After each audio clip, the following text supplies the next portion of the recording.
significant 19 centimeters wider than those found in the standard model, simplifying the process of entering.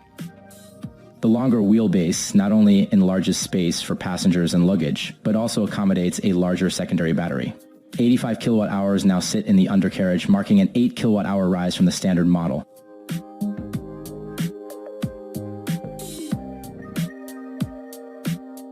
At the same time, the ID.Buzz also comes with a more powerful 2,086 horsepower engine. Previously, there was only 204 horsepower. With the more powerful electric engine, the bus sprints to 100 kilometers in 79 seconds.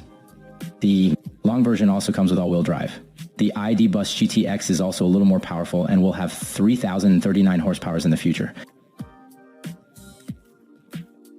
VW has not yet given any information on the range of the longer and more powerful bus models. However, it is likely to be between 400 and 500 kilometers. In the cold months, a new heat pump will also ensure greater energy efficiency. Importantly, charging will be done with 200 kilowatts in the future. It should go from 10 to 80% in 25 minutes. The top speed will also be increased to 1,060 kilometers. Up until now, the top speed was 1,045. And another number, 154 in centimeters. That is the length of the largest panoramic roof installed in the entire group, and it is now available in the ID.Buzz. The interior is known so far. A new addition is a head-P display.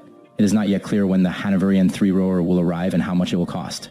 The price of the 2025 Volkswagen ID.Buzz is expected to start around $50,000. Thank you. Bye.